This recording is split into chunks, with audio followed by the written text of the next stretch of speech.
Salut tout le monde, après un petit temps d'absence, me revoilà pour un débrief tournoi King of War 2300 points qui a eu lieu à Utopolis. Il y avait 8 joueurs. Je joue les nains, grosse liste de contrôle qui tâche.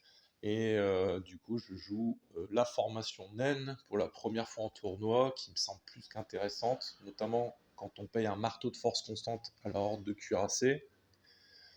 Je joue le prêtre des runes avec le Scorched Earth, voilà, qui pour moi est un must-have en nain. Parce que déjà mes nains en list control ils encaissent, mais alors là clairement quand on peut en plus de ça neutraliser la charge d'une chevalerie ou d'une cavalerie monstrueuse ou un dragon avec une charge gênée, franchement c'est Byzance. J'ai deux behemoths. Alors les behemoths déjà ils étaient abusés dans le passé, je les trouvais que c'était vraiment une très bonne pièce entre les mains d'un joueur expérimenté. Alors là avec le buff qu'ils ont pris, on pourrait même en jouer trois. Bon, au risque de ne plus avoir beaucoup d'amis par contre. Dans mon cas personnel, je préfère conserver mes amis et puis jouer deux behemoths. Et en parallèle à ça, comme je joue deux behemoths, je peux jouer aussi deux rois sur bête. Alors avec une liste aussi lente que la mienne, les rois sur bête, ils ont un rôle particulièrement important. Ils vont venir créer des zones d'interdiction, menacer l'adversaire et apporter un peu de mobilité à tout ça. Ma première partie, j'affronte les Varangures d'Olivier, hein, donc c'est l'antithèse de ma liste. Moi, j'ai véritable enclume. Lui, il joue le marteau. Donc, il va essayer qui va l'emporter entre l'agressivité et l'armure naine, l'agressivité des Varangures. On va le voir, le scénario me plaît bien. C'est le scénario où il faut contrôler le centre de la table. 12 pas autour du centre de la table, on calcule les puissances d'unité.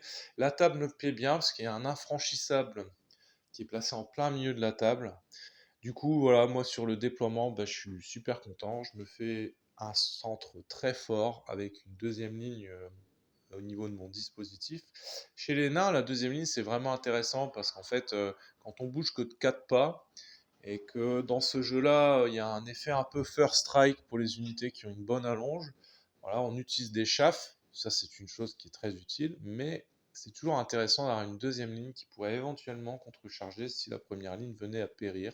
Et sur ce scénario-là, comme on n'est pas obligé de s'éparpiller, clairement c'est un scénario super intéressant pour les nains, et on peut se payer le luxe derrière une ligne de défense 6 d'avoir une deuxième ligne au cas où.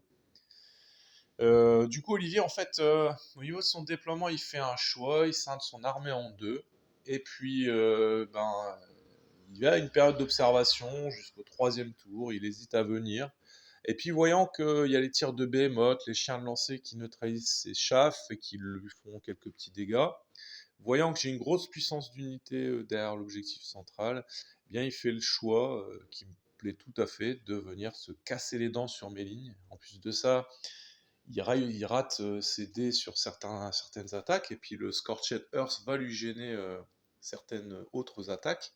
Et du coup, en fait, le tour où il charge, il arrive même pas à prendre mes petits chafs de chien, quoi. Et du coup, il se retrouve littéralement embourbé en corps à corps. Donc lui, clairement, il paye quoi? Il paye très cher dans ses unités, sa charge fracassante et son mouvement, sa grosse allonge.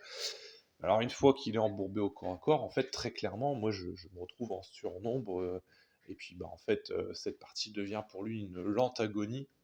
On voit quand même que, ici, sur le flanc droit, les deux rois sur bête, ils ont un effet menaçant sur l'adversaire. Alors, des fois, dans ce jeu-là, il y a des moments où, sans même faire de dégâts, l'unité peut ne pas faire de dégâts de la partie, mais en fait, en contraignant l'adversaire dans son déploiement, dans ses mouvements, eh bien, en fait, elle peut avoir un rôle capital.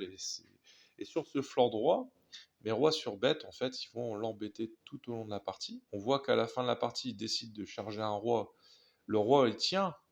Alors, bien sûr qu'il a fait aucun dommage, mais cette unité-là, du coup, elle est complètement dans le vent et ne peut pas réintégrer l'objectif central. Enfin, elle peut pas du tout se jouer là-dessus, quoi. Et du coup, à la fin de la partie, on voit les dernières poches de résistance Varangur qui sont éliminées, hein. Il a quand même réussi à prendre un de mes behemoths, mais voilà, Olivier il finit la table avec quasiment plus aucune figurine. Et du coup, je prends un 18-1 ou un 19-1, et du coup, je brise la malédiction de mes tournois où je perdais systématiquement ma première partie.